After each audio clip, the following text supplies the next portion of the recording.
You need to be a special kind of twisted as parents to be able to discriminate, and horribly, between a set of twins.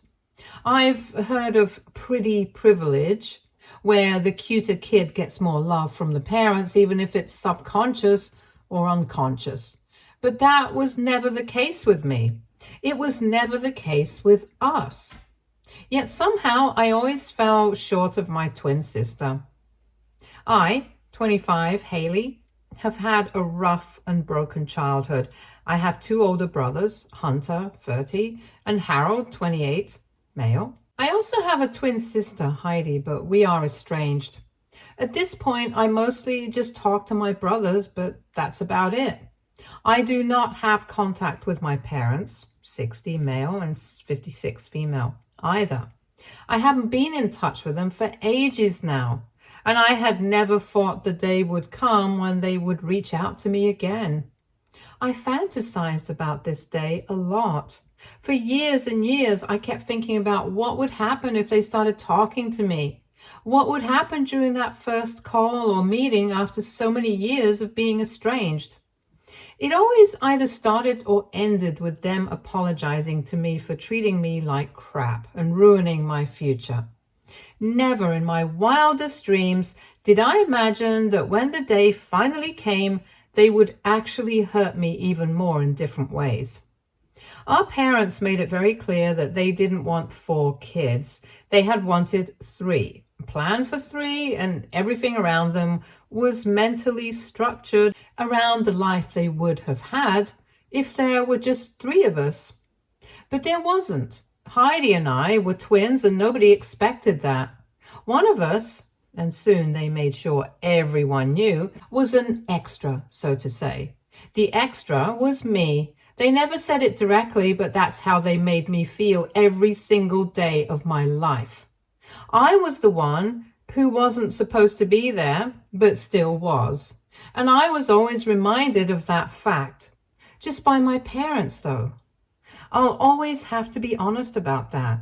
My brothers and I have always been close-knit. They had my back even when I was a kid, and honestly, I never really knew where I would have been if it weren't for them. They kept me sane in that stupid house, and they kept me sane after it. The discrimination started pretty early on, like if they would buy things for us. It was always Heidi deciding what she wanted, and I would get what she didn't want. If Mom had to make lunch according to the kids' preferences, it was always Heidi's preferences that came above mine. The thing was, the twins were one unit. We weren't seen separately, especially by our parents, and the unit essentially meant Heidi. It was Heidi and Heidi all along. It hurt like a bitch, and by the time I was 7 or 8, my brothers kind of understood what was happening. I don't know why it did, but it affected them, and in their own way, they tried to include me in things and activities. To my parents, I wasn't Haley. I was just not Heidi. And Heidi loved the attention. She lapped up every last drop of it like a hungry dog. She loved being the center of attention, and gradually things got worse. I withdrew into my shell even more, and the only time I was even remotely social at home was with my brothers. They didn't like her much because she didn't interact with them. When she did, it was always as though she was somehow above all of us. And whatever she said had to be the rule. That's not how siblings, especially brothers, operate. She had gotten princess treatment her entire life, and she thought that Hunter and Harold would extend the same to her. They never did, so she was never close to them. Both of us did well in school. We used to have similar grades, but hers gradually slipped as we reached high school. She was involved in some extracurricular activities, and her social life was bomb, so maybe that was the reason. My grades didn't slip. On the contrary, I went harder into academics when my brothers left for college. That was the only way I knew how to cope, because both of them chose to go to a college out of state. It was tough for me at home after that, so I just immersed myself in studying and volunteering at a local shelter. The issue started when Heidi and I began applying for and shortlisting colleges. If I'm being honest, her resume was better than mine, and she had a better chance of getting into the college of her choice than I did. Even though I had slightly better grades, both of us applied nonetheless, and surprisingly, we both got into the same university. I hated the fact that I would have to go to the same university as her, and even our parents were a little bummed. I think it was because I got in too. They were only rooting for Heidi, and I think me being as good as her and getting into the same college just somehow made them bitter about the situation. And the best part was that I got a scholarship and she didn't. We both went to college but had different lives there. She immediately went into party girl mode, whereas I have never found the appeal of that lifestyle. Things went downhill very fast. One night, a few months into college, I got a frantic call from Heidi saying that she had screwed up majorly and needed me to help her out. This was the second or third time we had spoken to each other after coming to college, by the way. I asked her what had happened, and she told me she couldn't explain it on the phone and that I needed to meet her. I went to her room and she looked pretty shaken up.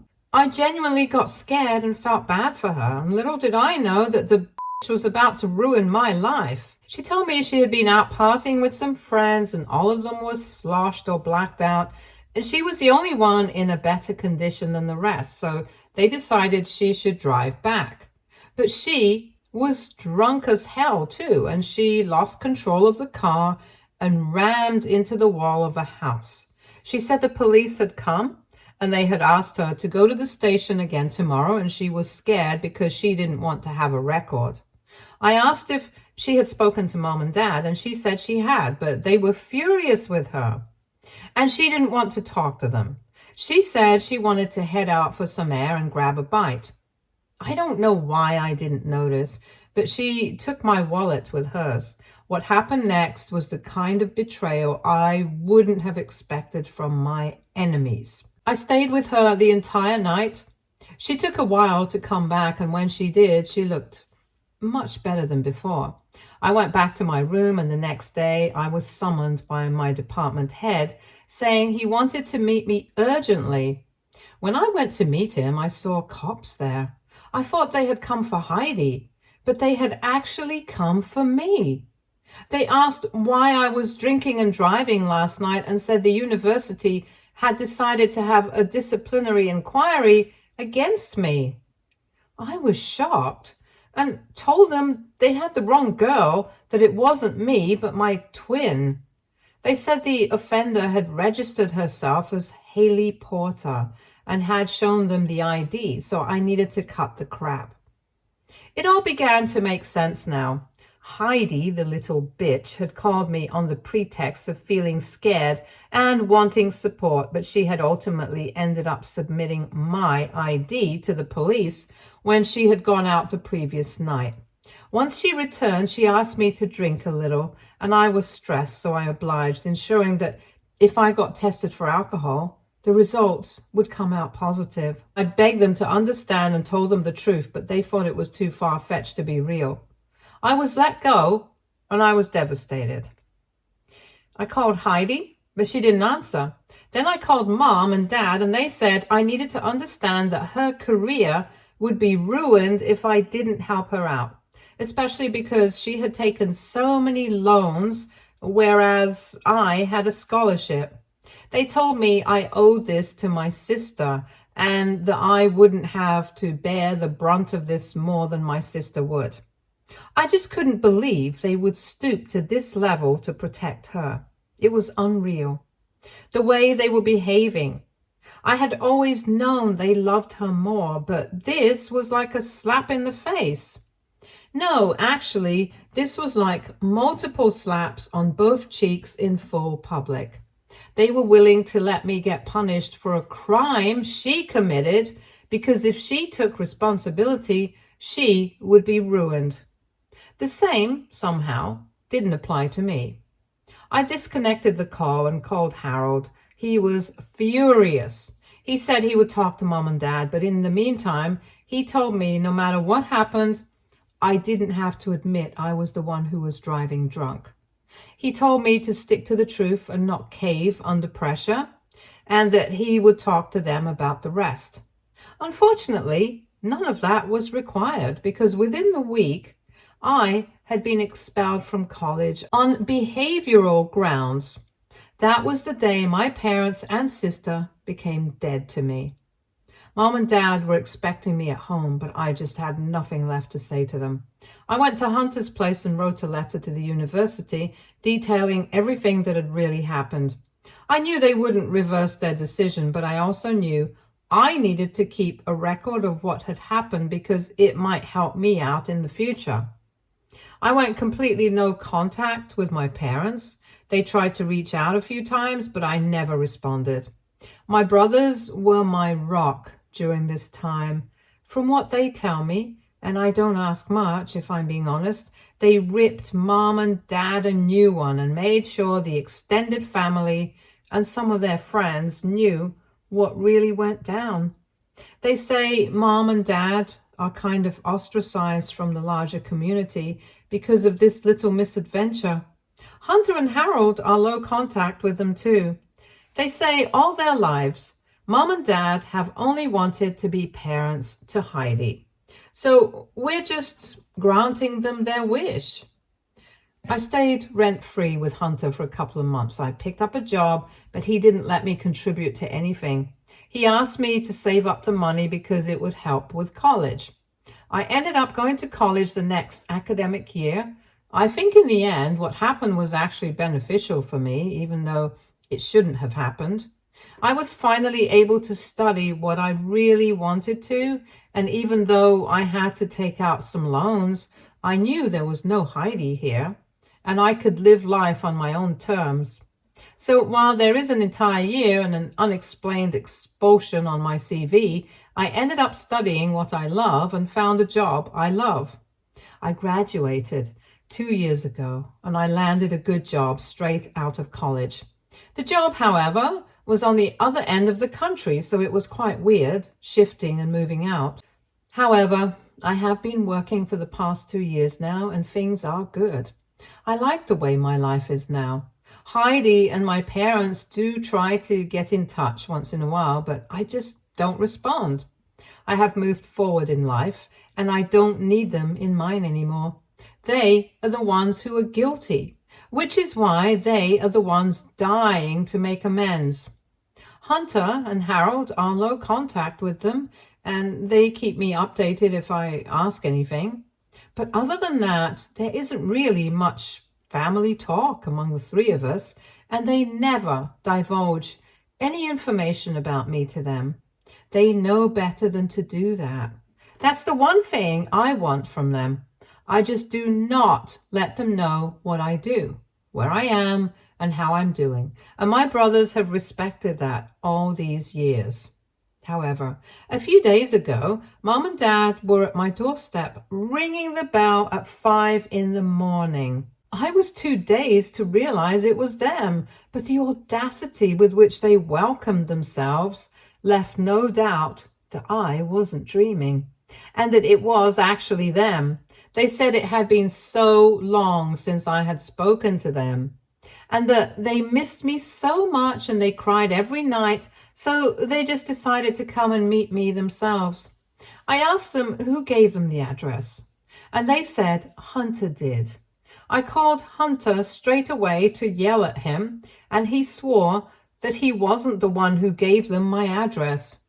I flung the phone in their faces. I'm normally a good host, but I just didn't want these guests around, and told them to sort it out with him and tell me the truth, or I was going to throw them onto the street for all I cared. I was still going to do just that, but I wanted to know who had told them about my whereabouts. They tried gaslighting both Hunter and me, but deep down, I knew he wouldn't do something like this. This went on for a while, and I told them that if they didn't come out with the truth within the next 15 minutes, I was throwing them out nonetheless. The thing was, they had come with suitcases, many suitcases, and it looked like they were planning to live here. I don't know who or what gave them that idea. All I knew was that they weren't welcome in my house, not by a stretch. They could go wherever they wanted, but I wouldn't let them stay here no matter what. They tried stalling again and laughing it off, so when the 15 minutes were up, I started picking up their suitcases one by one and keeping them outside. That's when they realized I was serious and I wouldn't let them stay until they came out with the truth. That's when they said they had gotten the address from social media. They had been following my accounts using fake accounts for a couple of months, and that's how they got to know where I live. So they were basically stalking me virtually. I honestly don't know how someone can find out my exact address by stalking me on a few socials, but I was too sleepy for that crap, especially since all this was happening on a Saturday. I told them I was just going to go to sleep for a couple more hours, and they were welcome to sleep until then as well. However, after that, they needed to get out of my house and never show me their faces again. I told them they could use the time I was sleeping to find alternate accommodation or book a ticket to whatever godforsaken hole they wanted to go to. But my hospitality to them wasn't going to extend beyond that. They tried to butt in and get a few words in, but I just went upstairs and locked my room. I was hoping they wouldn't steal something from the house, but if they did, they did. I just wanted to sleep and then kick them out.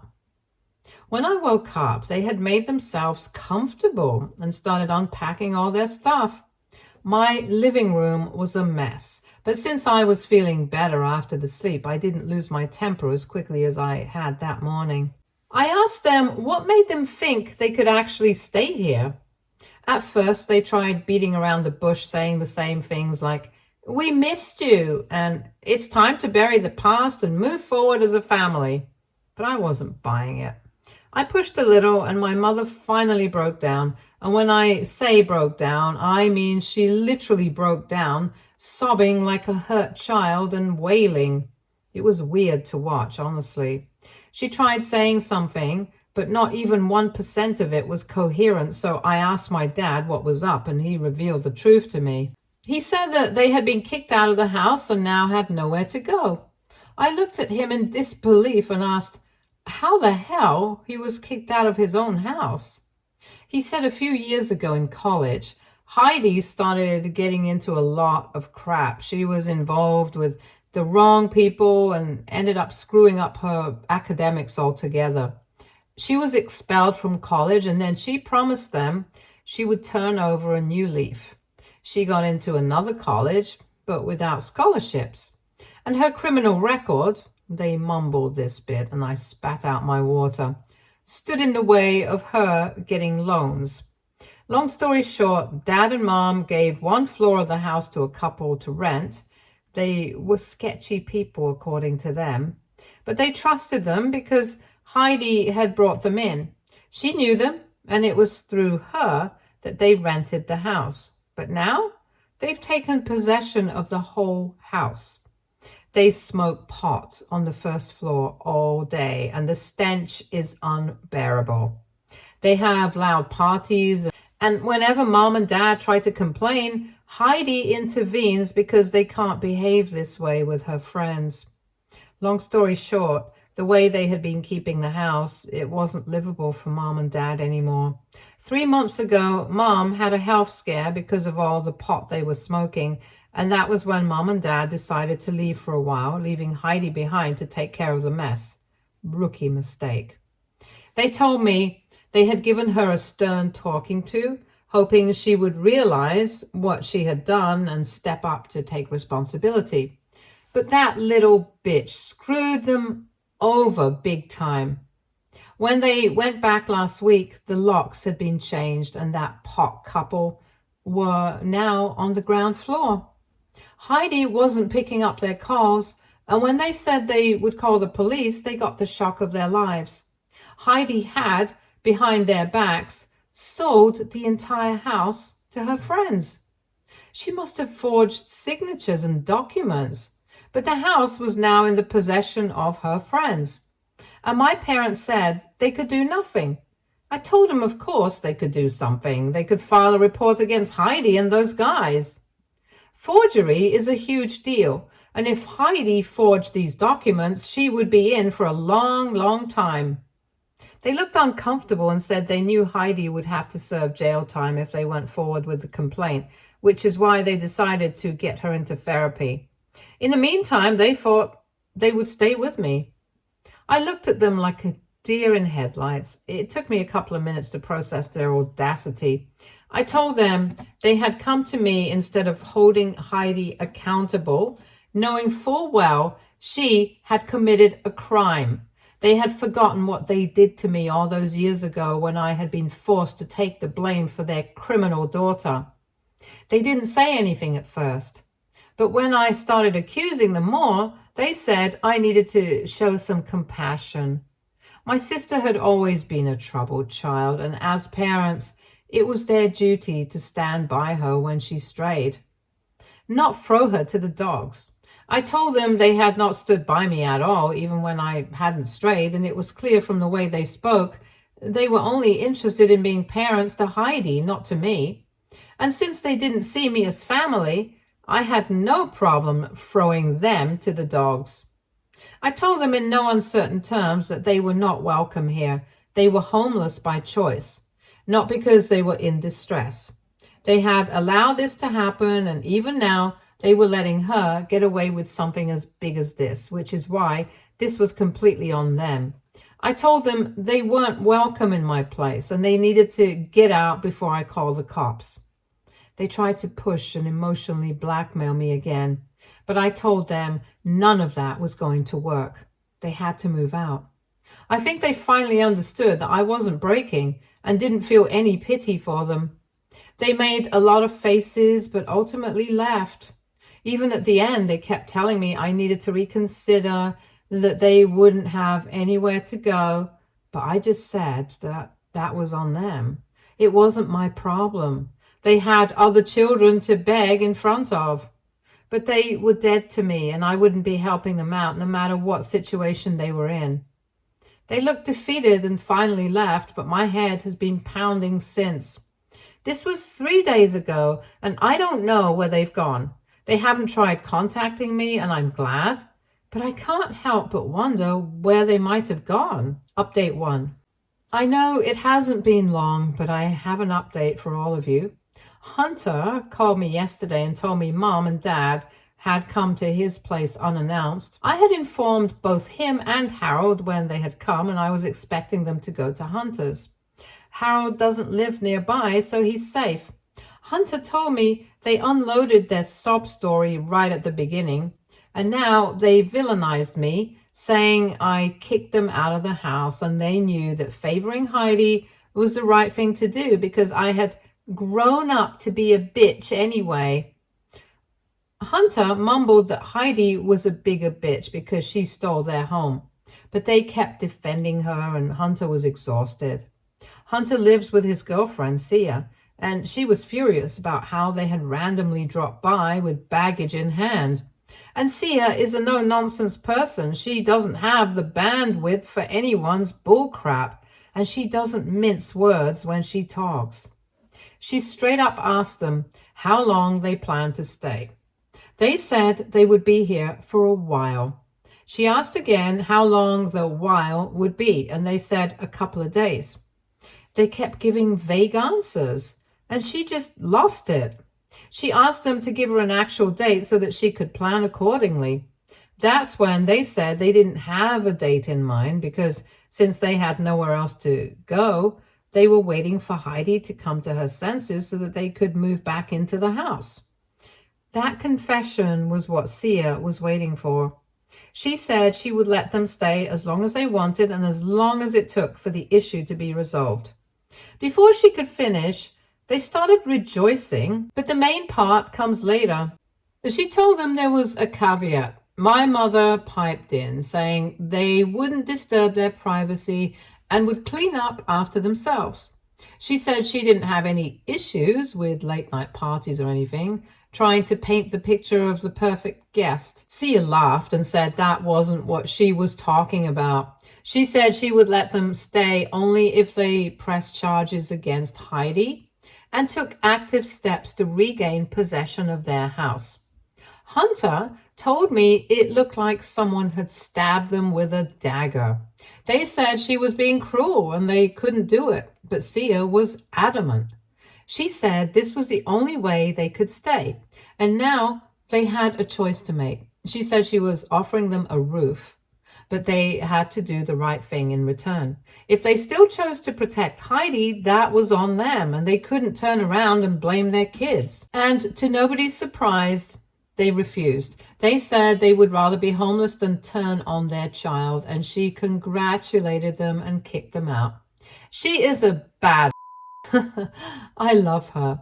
Hunter says he has no idea where they are, and they might try to come back to me again, but I told him he didn't have to worry about me. I would kick them out if they tried something smart with me. Update 2.